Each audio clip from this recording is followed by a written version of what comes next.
Dios los bendiga, mis amados hermanos, el Altísimo con ustedes. Feliz domingo. Bueno, creyéndole que en estos días vamos a estar de continuo recibiendo palabra de vida. Pero estos domingos nos ayudan a fortalecernos en enfrentar una semana que promete ser dura pero bendita, dura pero llena de gloria. Así que vamos a declarar la palabra, diga conmigo: las bendiciones del cielo están tan cerca de mí como mi boca. Por tanto, hablaré palabras de bendición, de paz, de abundancia, de amor, de riqueza, porque en mi boca está el milagro y yo lo voy a arrebatar.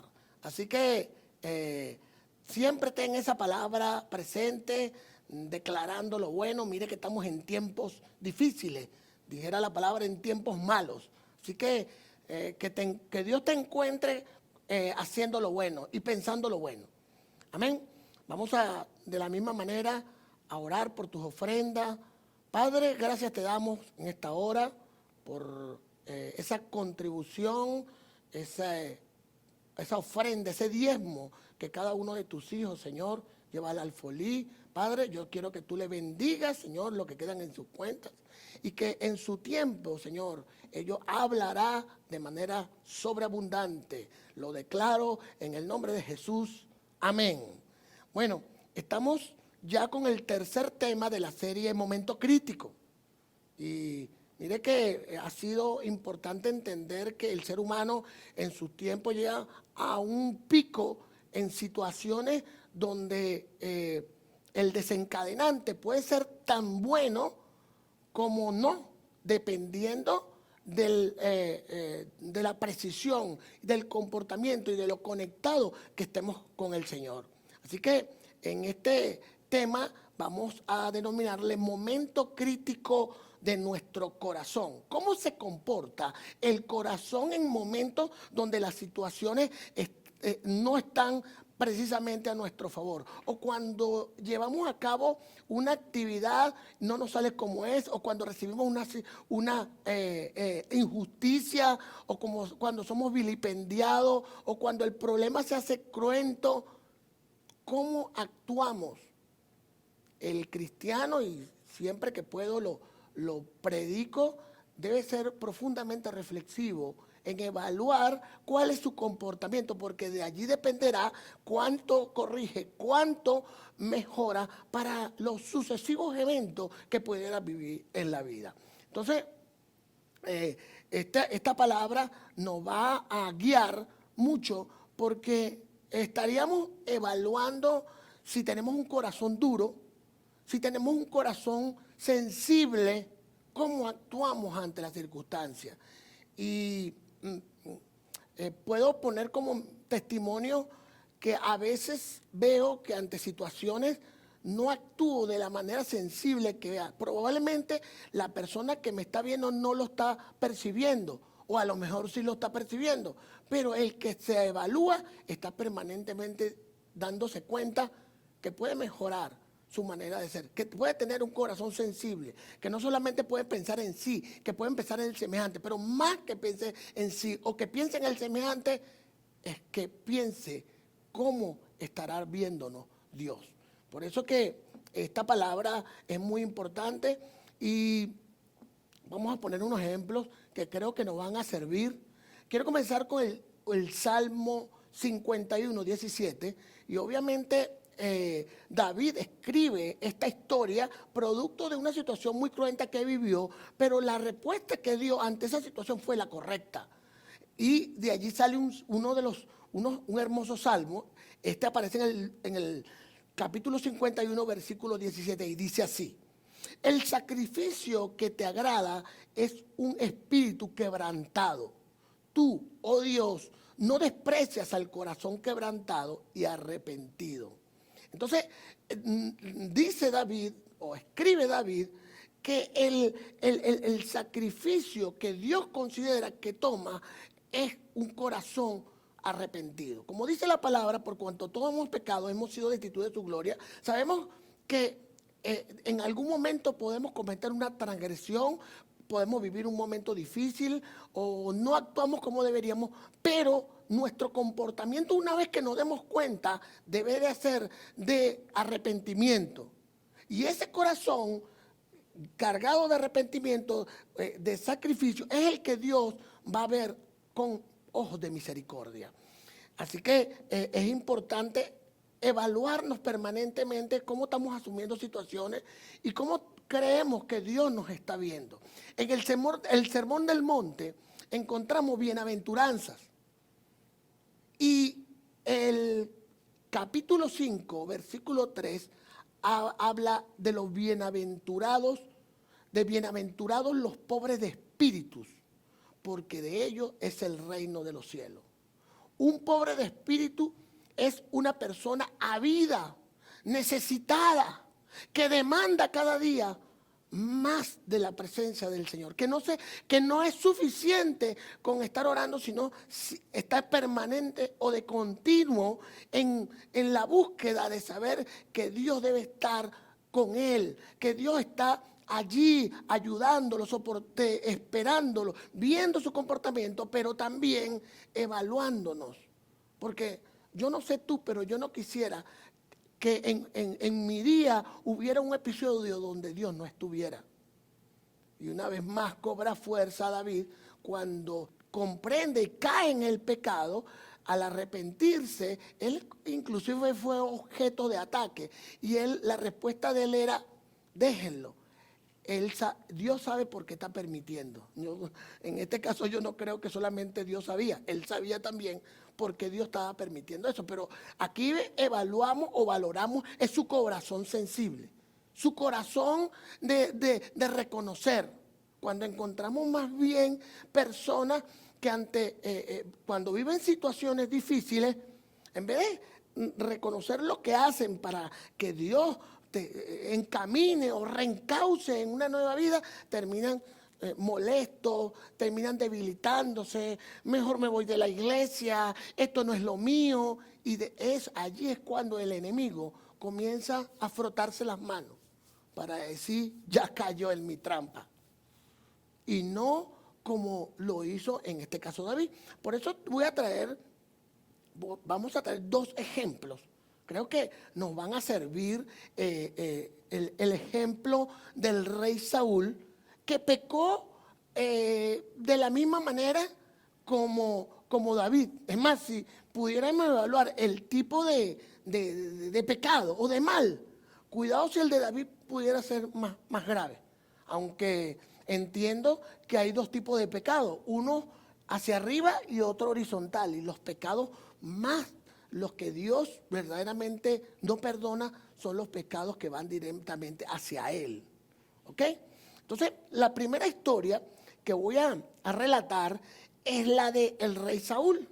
El rey Saúl es enviado físicamente con detalles a librar una batalla. Pero las instrucciones son no traerse nada de lo que quede del enemigo y no dejar a nadie con vida. Y él lo detalla, no dejes a nadie, no hagas nada. Le dan instrucciones precisas. Pero Dios, pues como todo lo ve en su omnipresencia, se da cuenta que Saúl transgrede la instrucción. Por eso Dios es más detallado de lo que nosotros nos imaginamos. Y los que caminamos con Él tenemos que entender que lo que creemos que es normal, para Dios es significativo. Entonces le dice a Samuel, ve a hablar con Saúl, ¿por qué comete por qué transgrede? Y en el versículo 13, vamos a leer 1 Samuel capítulo 15, versículo 13, dice, cuando Samuel llegó a Saúl, le dijo, que el Señor te bendiga, he cumplido las instrucciones del Señor. Inmediatamente en lo que ve a Samuel, lo aborda Saúl, le dice, he cumplido con las instrucciones. Algo como que no estaba bien. Pero Samuel ya sabía a qué iba y le dice al Señor, y le dice a Saúl, ¿y qué son estas ovejas? ¿Qué es esto que estoy viendo? ¿Qué es este ruido que estoy escuchando? ¿Y por qué el rey de Amalec todavía está aquí? En el versículo 15, él responde, son las que nuestras tropas trajeron de Amalec, pero él ya había recibido la orden de no traerse nada. Respondió Saúl, dejaron con vida a las mejores ovejas y vacas para ofrecerlas al Señor tu Dios, pero todo lo demás lo destruimos. Samuel le dice, has desobedecido. A ti se te dijo que no podías traerte nada y que no podías dejar vivo a nadie. En el versículo 20, Saúl responde, yo sí he obedecido al Señor. Porque cuando uno quiere justificar una falta o un delito, bueno, ni siquiera que te lo demuestren visiblemente, una persona lo va a entender. Insistió Saúl, he cumplido la misión que él me encomendó. Traje prisionero a Agag, pero es que la orden era que no podía traer, que no podía dejar vivo a nadie. Rey de Amalec, pero destruía a los amalecitas. Y del botín los soldados tomaron ovejas y vacas con el propósito de ofrecerlas en Gilgal al Señor tu Dios. O sea, lo que él dijo que no debía hacer, bueno, como justificación o como excusa, no, era para ofrecérselo a Dios. Como esa ofrenda iba a tener un beneficio. En el versículo 22, Samuel le responde, ¿qué le agrada más al Señor? ¿Que le ofrezcan holocaustos y sacrificios o que se obedezca lo que Él dice? Ahí usted tiene que estar pensando que muchas veces creemos que porque servimos en un momento a Dios o vamos a la presencia, eso es más importante que un acto de desobediencia. O queremos tapar una instrucción que está en la palabra, que el pastor te dice, o que Dios te revela con estar en la presencia de Él o ir a orar. Entonces dice el versículo 23, le dice Samuel, la rebeldía es tan grave como la adivinación. Tremendo. Y la arrogancia como el pecado de la idolatría. Y como tú has rechazado la palabra del Señor, Él te ha rechazado como rey. No sé a usted, pero a mí me llama profundamente la atención cómo Dios le da importancia a la desobediencia. O sea, es más, voy a repetir este versículo que creo que nos tiene que quedar grabado. Dice, la rebeldía es tan grave como la adivinación y la arrogancia como el pecado de la idolatría. Mira si tenemos que considerar qué para Dios es importante y qué no. Pero la actitud de Saúl en todo momento fue de autojustificación. Su corazón estaba duro. El momento crítico de Saúl fue para enraizarse en su justificación. Y muchas veces sucede que las personas cuando viven un momento difícil o que cuando cometen un pecado, cuando caen en una, en vez de cortar inmediatamente, pidiendo perdón, arrepintiéndose, yéndose a la presencia de Dios, a quien debería importarle, terminan creyendo que con que digan que no, automáticamente ya están justificados. Pero luego de este testimonio y luego de este comentario que hace con Samuel, Saúl le dice, por favor, yo no quiero que el pueblo vaya a ver que yo transgredí. O sea, trata de hacer un arreglo para que el pueblo no se dé cuenta. Para Saúl era más importante lo que el pueblo pudiera ver que lo que Dios había decidido. O que lo que Dios había visto. El contrario es David.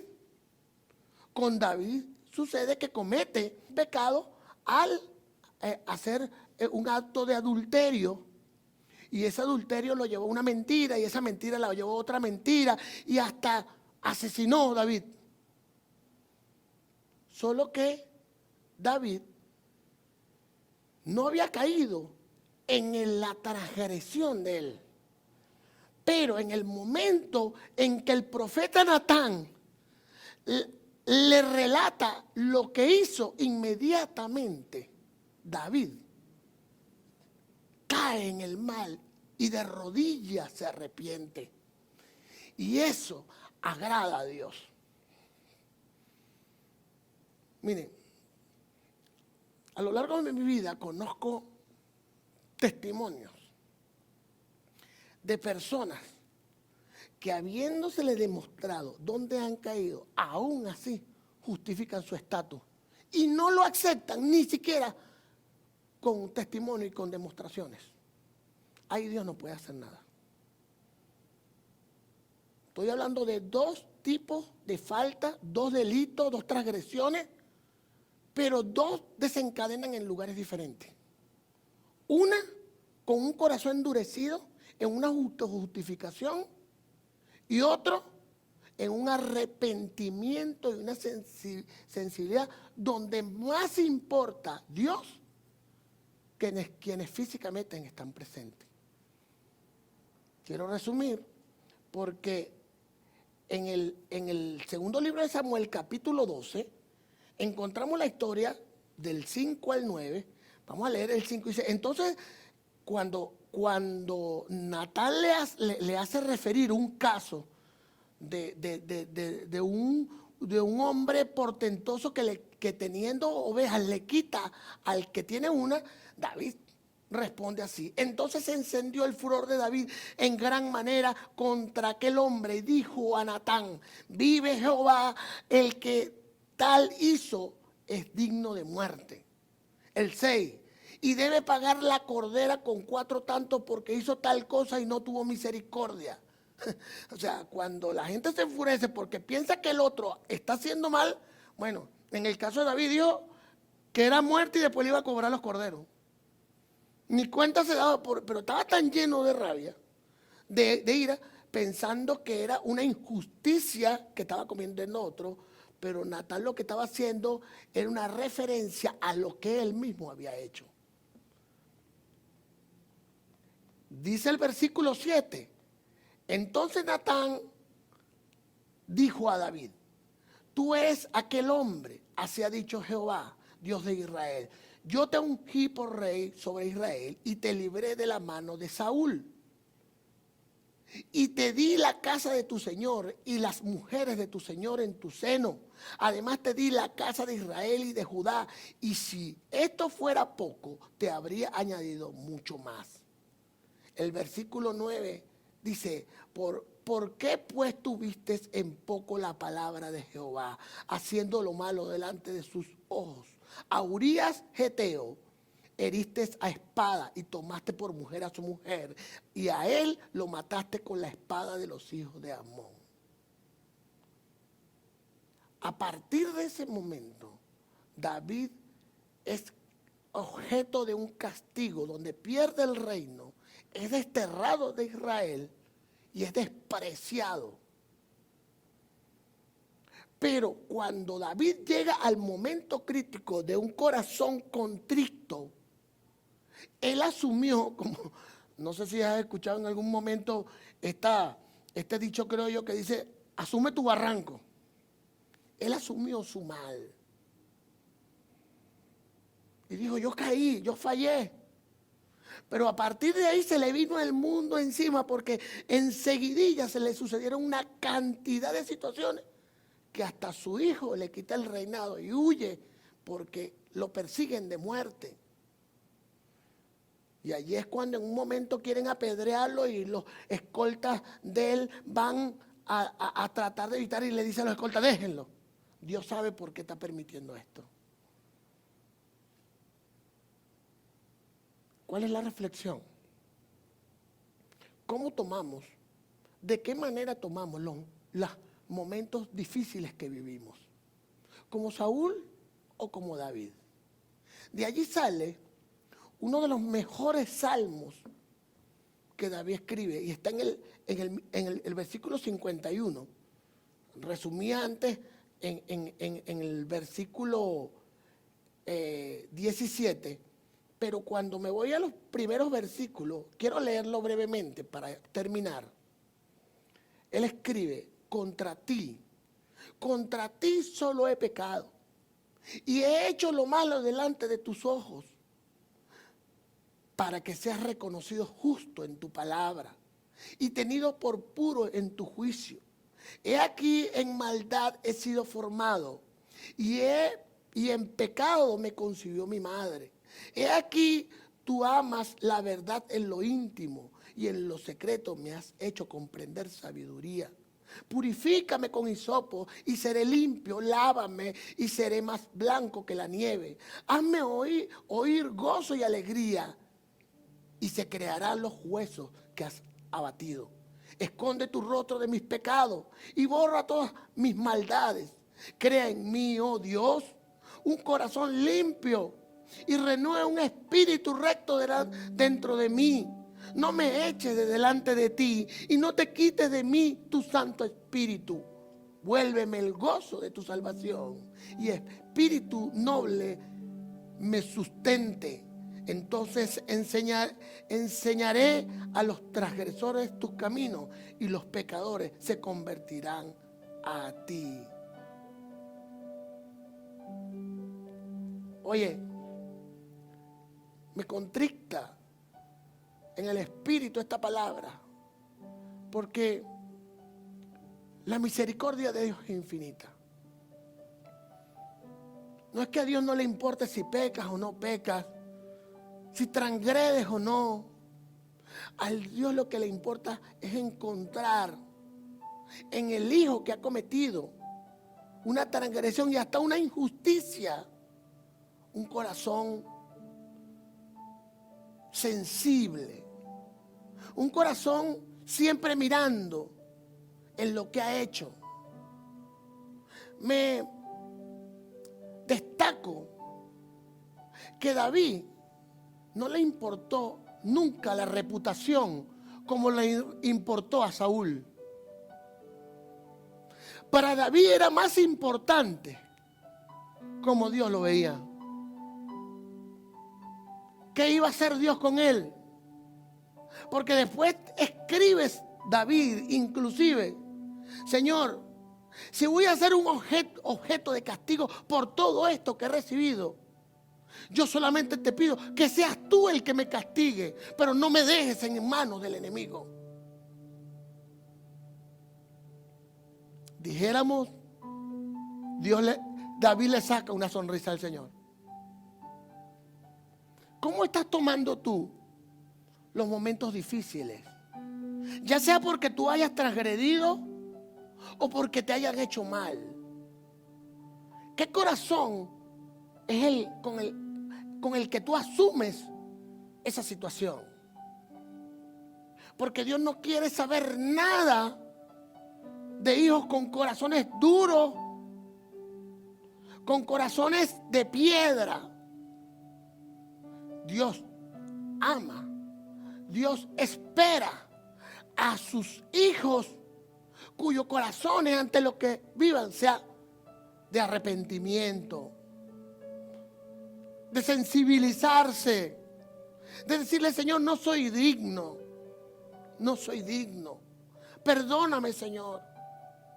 Como dice David: límpiame con hisopos. Porque a veces cuando transgredimos, llega un momento que ni cuenta nos damos. Pero una persona que tiene corazón sensible, no solamente le importa lo que perjudica al otro, porque cuando transgrede a alguien, por lo general se perjudica. Más que ello, le importa cómo Dios nos ve, cómo Dios lo ve, cómo Dios te ve. Si en un momento llegas a ese punto crítico hazte un escaneo de cómo está tu corazón. A veces tenemos dificultad con nuestros padres. No me importa. Dios sabe. Dios sabe que tienes un corazón duro, si esa es la respuesta.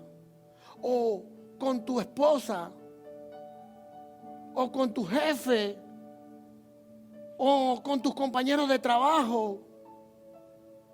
Si la actitud es de arrogancia, de poca importancia, ten por seguro que te estás detectando un corazón duro. Pero si la actitud es de arrepentimiento, de sensibilidad, de perdón, ten por seguro que el Señor te va a acompañar en todo el momento y va a aprovechar esa situación para que crezcas. Dios quiere trabajar con corazones sensibles. Ponte de pie. La presencia del Espíritu Santo está aquí. Y yo sé que va a tocar directo a tu corazón. Esa situación que estás viviendo ahora, ese momento crítico que estás viviendo, puede ser el punto de partida para que le pidas a Dios que te acompañe en identificar si hay dureza en tu corazón, si hay arrogancia, si hay escepticismo, si hay maldad, o si por el contrario perdonas, si por el contrario pides perdón, si por el contrario te vas a la presencia de Dios y dices: Señor, muéstrame qué he hecho, qué he dejado de hacer.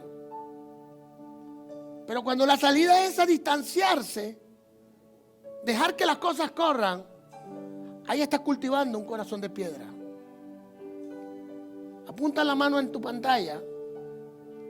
Padre, yo te doy gracias a esta hora, Señor. Padre, yo sé que tú estás tocando el corazón de tus hijos. Si están allí, Señor, es porque directamente están ministrando a ellos. Padre, yo creo que tú en esta hora estás transformando corazones de piedra en corazones sensibles, Señor. Bienaventurados los pobres de espíritu, Señor. Bienaventurados los que demandan, los que tienen avidez, Señor, y deseo, Padre Santo, de incorporar en su vida, Señor, la presencia de Dios. De ellos será el reino de los cielos. De ti será el reino de los cielos. De nosotros será el reino de los cielos. Padre, yo bendigo a tus hijos.